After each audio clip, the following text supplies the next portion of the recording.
Radio.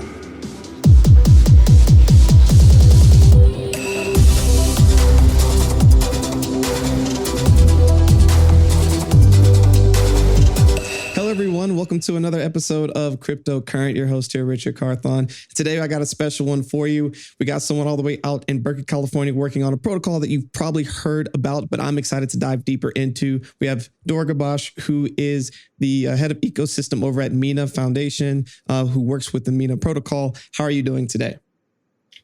I'm doing great.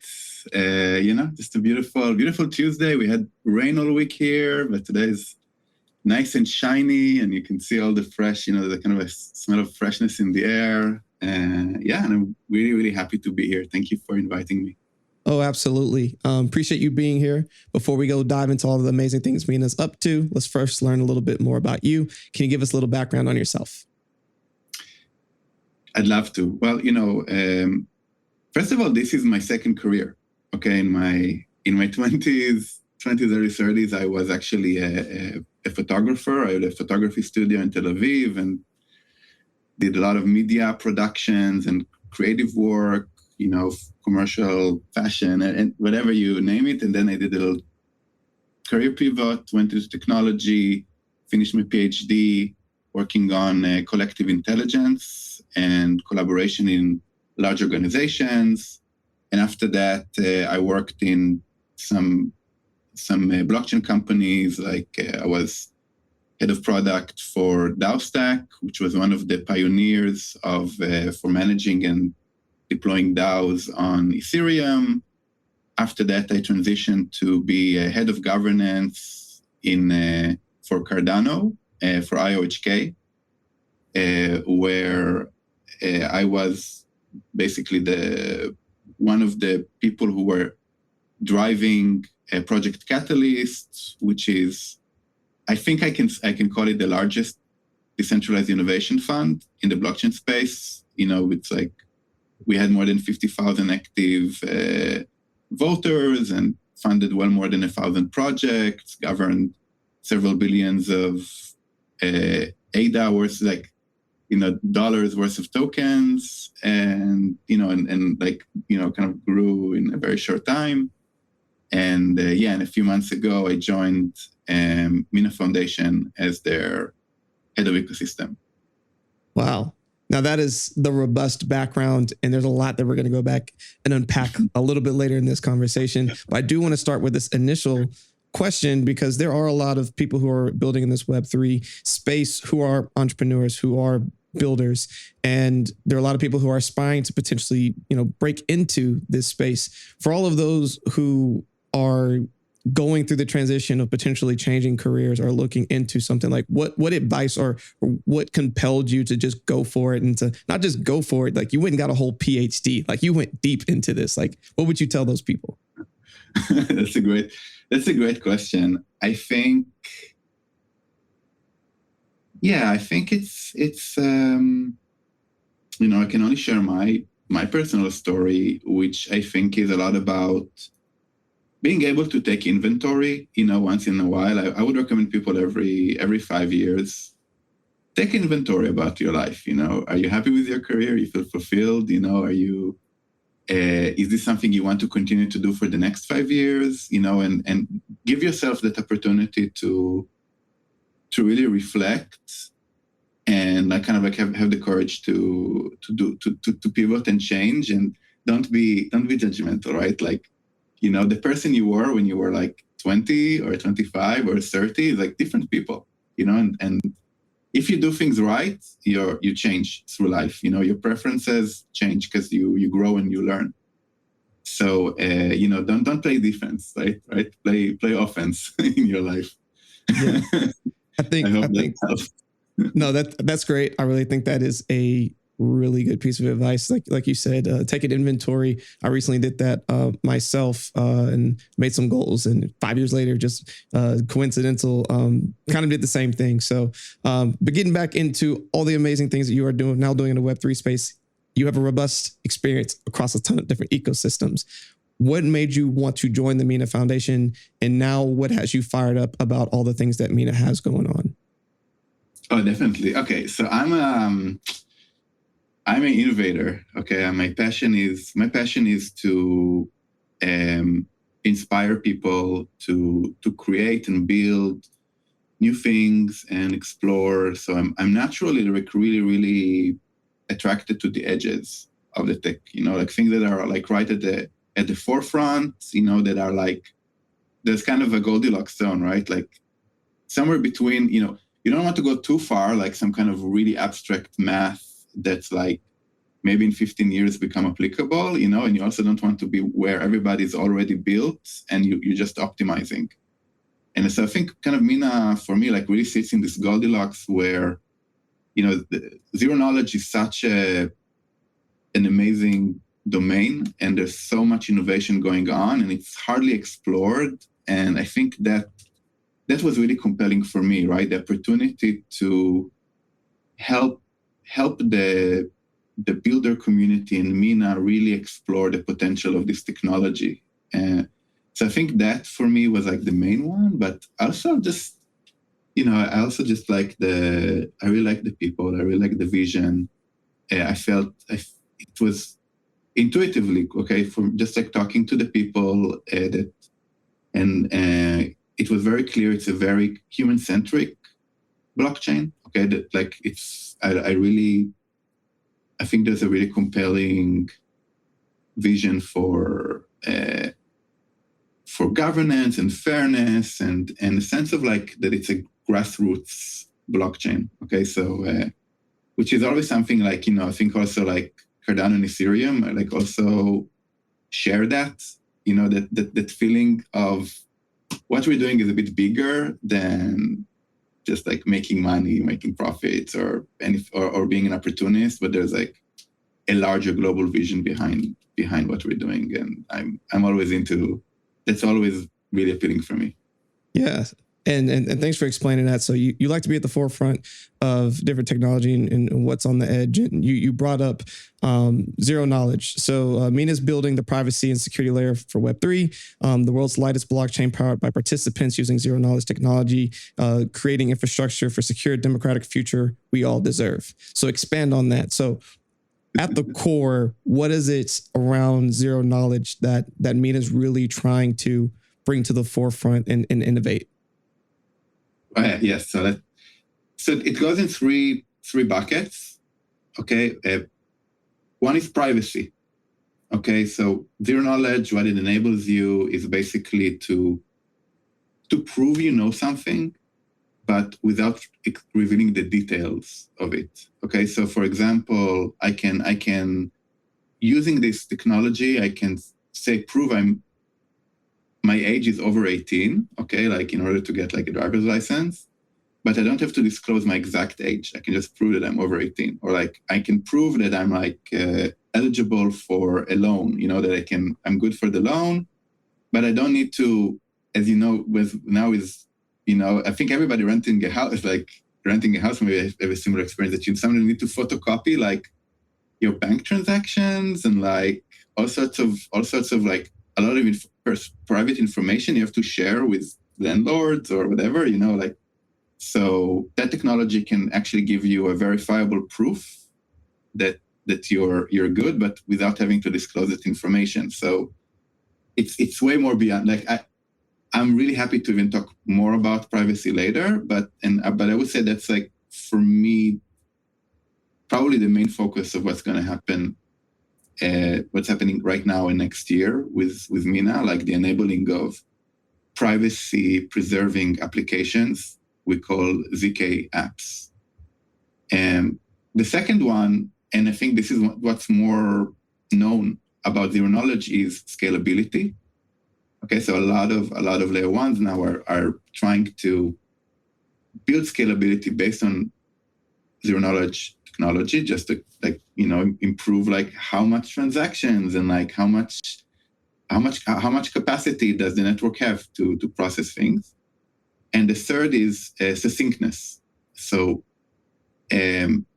one of the most powerful things that Mina managed to prove to the world is you can actually take this zero knowledge technology and make it very practical. If you take I'll give you the example of succinctness. Okay, so if you look at Ethereum and you want to validate that this whole blockchain is actually valid, that's like hundreds of gigabytes of data that you need to download and go through and validate in order to prove that the network is sound. With Mina, it's 22 kilobytes. Okay, 20 kilobytes is something that you can, it's your pocket watch, your calculator probably can hold like 22 kilobytes of information.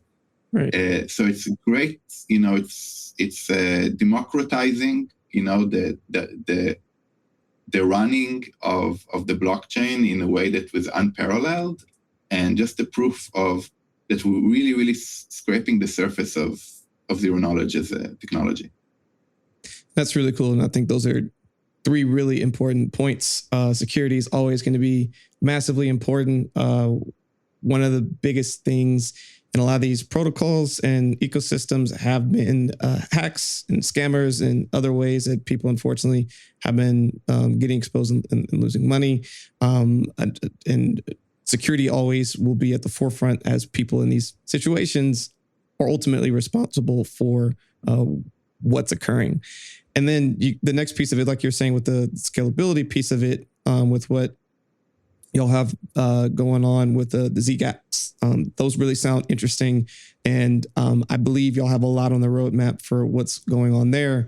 And like you said, how small it is. Like, that still blows my mind, is that the whole blockchain can be put on 22 kilobytes. That is tiny. That is extremely tiny. Of course, we could get into the whole how and why, but what I want to spend time on is now that you have like these three core components. Mina's been around for a while, been building out a ton of different things. What have been some of the big milestones that you think occurred this year, and what do you think people should be excited for headed into 2023? Yeah, I think so. This year, the release of the mainnet was the thing. I think it's like, a lot of people can talk a big talk about zero knowledge, but Mina is walking the walk and shows like, oh wow, we actually have in production mainnet running, implementation of zero knowledge that translate into this, this small efficient blockchain. And that's like really like, kind of like putting the stake in the ground.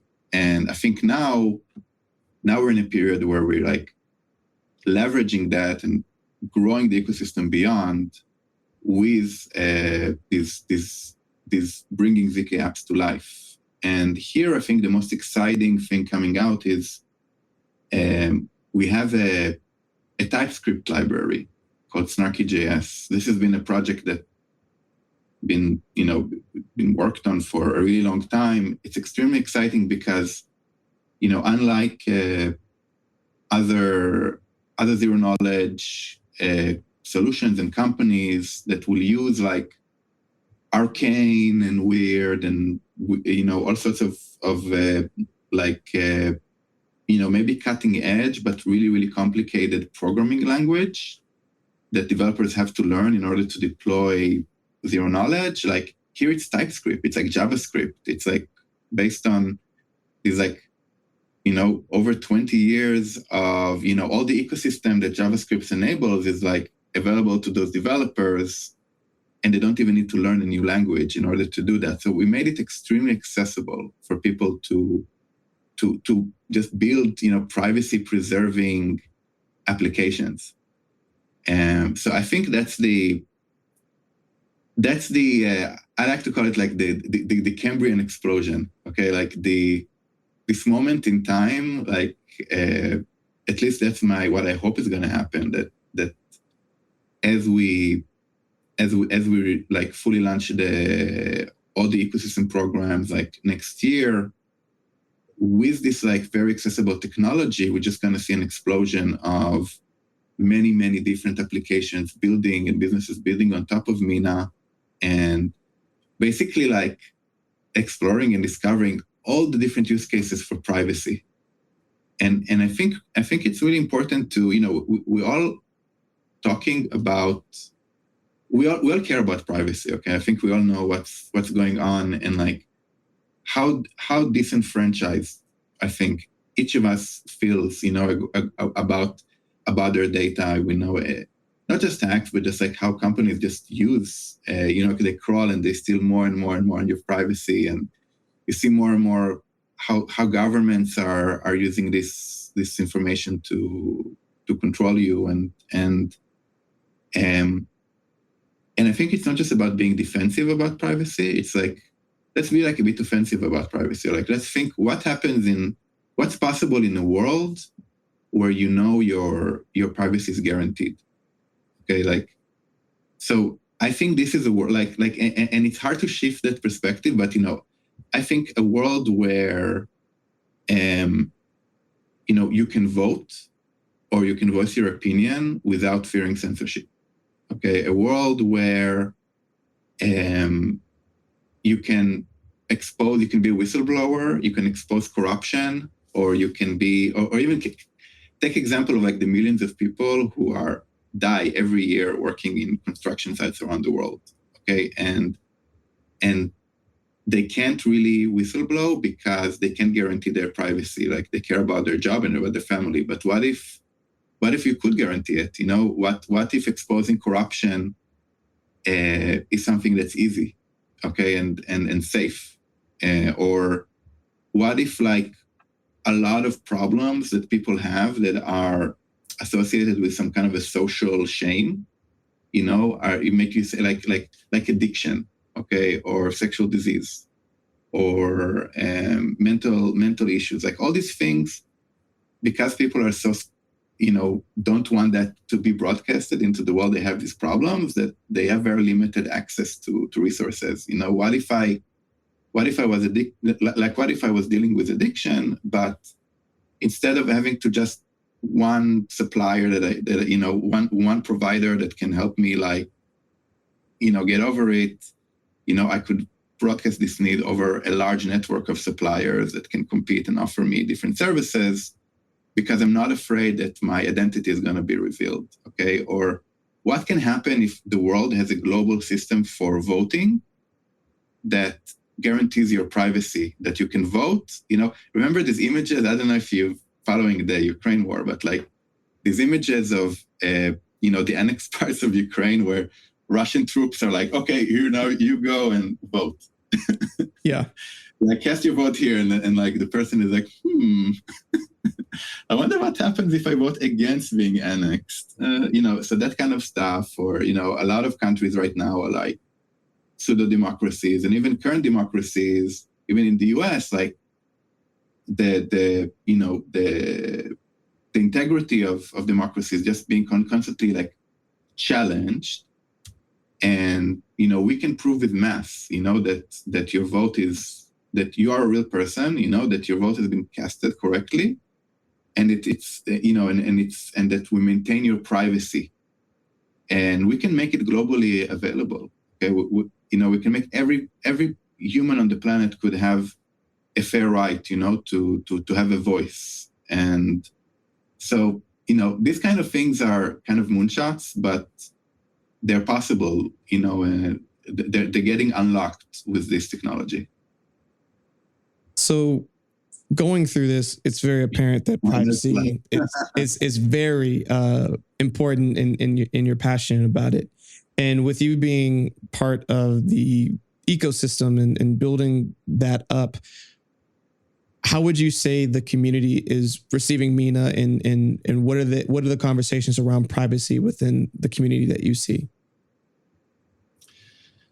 Yeah, I think people are pretty much all in about it, and I think that's what really excites them about Mina. We're seeing just like a whole wave of developers that are really excited about it. It's like you get all sorts of flavors. There's some people are really attracted to the vision and use cases. I think there's like a lot of people are just like zero knowledge geeks. They're just like so happy to see that technology moving to the next stage after being a bit in the background for many years, and just want to learn and understand, and I have a lot of technical questions about it, and what's its limits, etc., etc. And yeah, I mean, I think that's basically like, so I think a lot of the dialogues are like, what's the use cases and like, how can I use this technology? I think the majority of conversations. So just to jump backwards for a second, one of the things that you went and studied and got a lot of information on was around governance and being able to work on one of the first, DAOs that was out there. Us living in a Web3 world, most communities and companies are decentralized. How important do you think governance is and will continue to evolve as more and more DAOs are being introduced and as DAOs potentially evolve over time? That's a great question. I think, personally, I think that kind of like most of the problems we see in the world right now, like the big challenges of the 21st century are around governance. Okay, when you think about climate change or finance, okay, or even like, the current like wars and conflicts.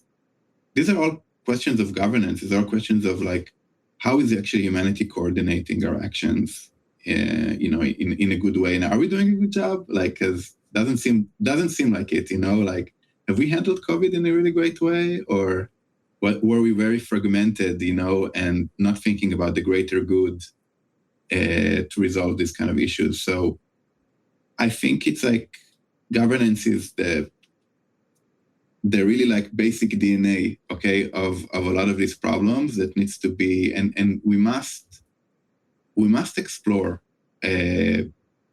new ways of governance, and validate them and evolve them over time, and do this fast because the clock is ticking, and there's a lot at stake, for our planet in general. And I think with DAOs, I think what's really fascinating with them, and the reason I'm like, first of all, I not really a big lover of the term DAO, because I think it's been so misused and abused, and that it almost like detracts from the conversation. But I think that the essence is incentives.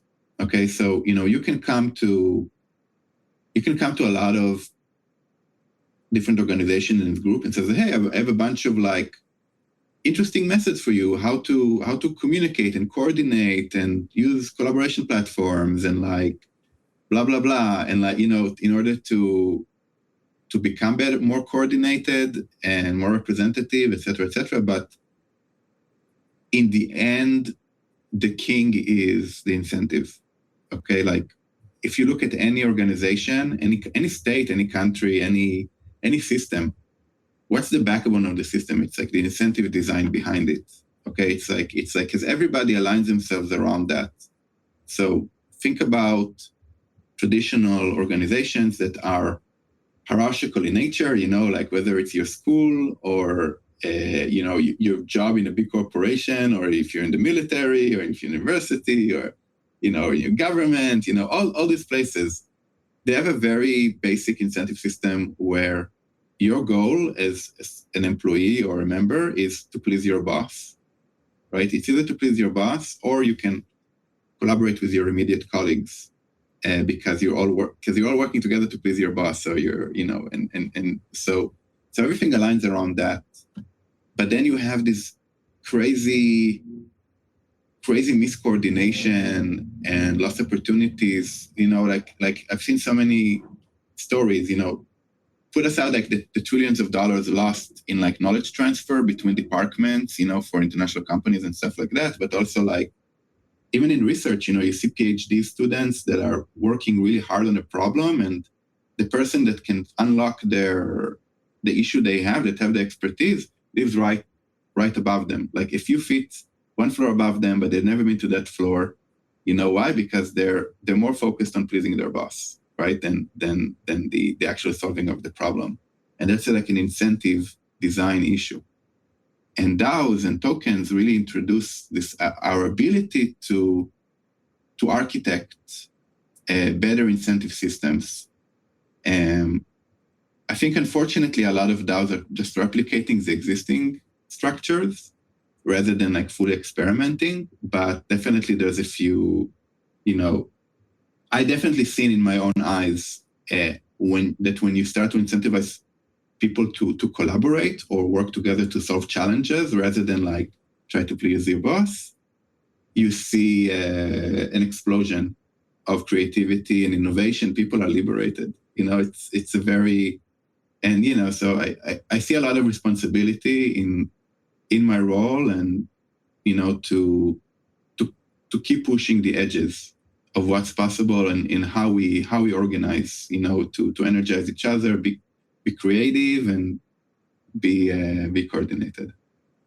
Yeah, I think you brought up a lot of really good points. And the one that I want to harp on is just the amount of creativity and innovation that incentives within DAOs can provide by having a common area, but then also presenting an issue and then saying like, hey, we have this in reserves, and whoever can come up with your creative plan to go in that and we vote on that, then we can take that approach. It allows for people to present a lot of ideas, and then not just ideas, but a pathway to solving it along with it, which I think was really cool and something I've been observing with a lot of different DAO communities. So again, appreciate you sharing that. But within the Mina protocol in the foundation, there's a lot of places you can go to get more information. You can go to minaprotocol.com.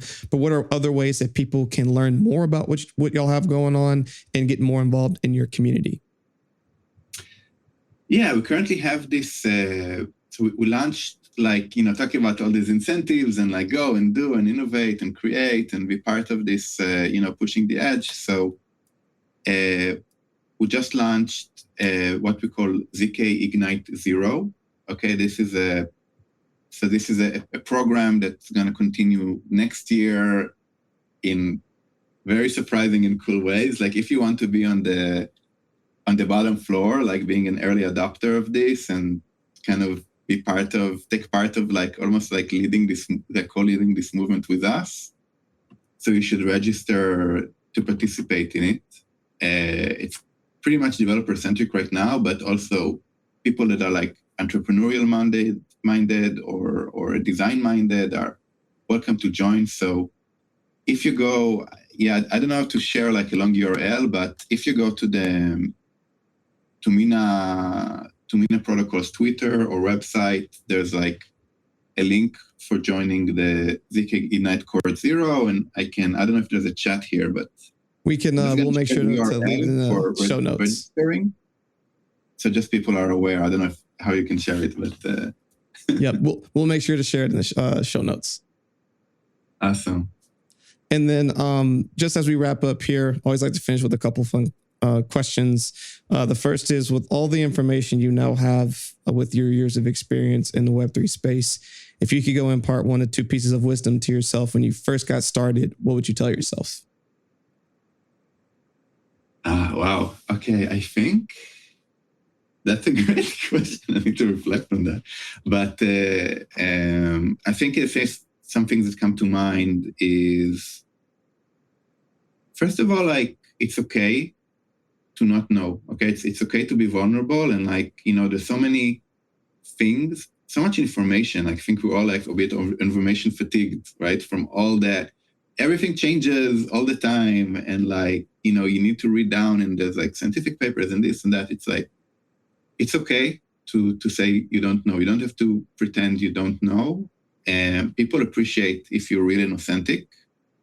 So don't worry about being a poser, right? I think that everybody in the industry understands like the challenges and that there is a learning curve, and find yourself in a place that's not toxic, that people can help you support and grow your learning and understanding, rather than like everybody's trying to pretend they know better than everybody else. And we see where that goes.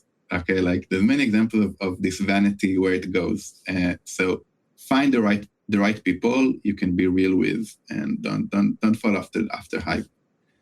Maybe I'll just leave it at that, because I think it's a pretty good. I think those are 2 really good things to reflect on, and a good reminder for a lot of people of being in an environment that helps you be the best version of yourself, and uplifts you to keep aspiring to that next phase of what you're either trying to build towards or grow towards. So definitely appreciate that, Dor. But as we wrap up here, what is a final thought for all the listeners here today?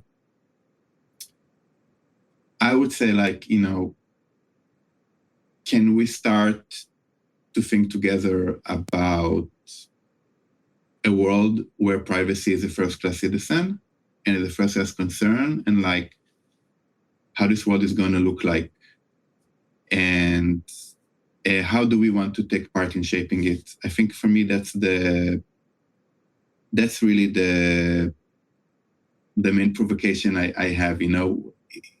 How do we switch from a defensive approach where we're just trying to say, prevent giant forces to eating into our privacy, into actually having a vision of a privacy-first world, and what the potential that lies in it. For sure. I think that is a good final thought. As it relates to privacy, we still have a long way to go, but I think zero knowledge proof helps us solve a lot of the challenges that we're currently facing. And I think there's already a path to having it be part of our everyday life as we head into the future. And it sounds like Mina are taking the first steps to try to make that a reality. So as a reminder for everyone listening, make sure you go check them out at minaprotocol.com. Make sure you go and participate if you want to be one of these first people who are doing some really cool things with the ZK Ignite. We'll make sure to share that in the show notes with you. And Dor, just want to say again, thank you so much for being on the show. And as always, for everyone listening, stay cryptocurrent. Thank you for joining us for another episode of Cryptocurrent. Cryptocurrent is a cryptocurrency and blockchain education platform that's bridging the gap between the curious newcomers who are just discovering the space and the thought leaders who are shaping its future. All opinions expressed by Richard Carthon, the Cryptocurrent team, and their guests on this show are exclusively their own opinions. This show and any other Cryptocurrent production is exclusively for informational purposes.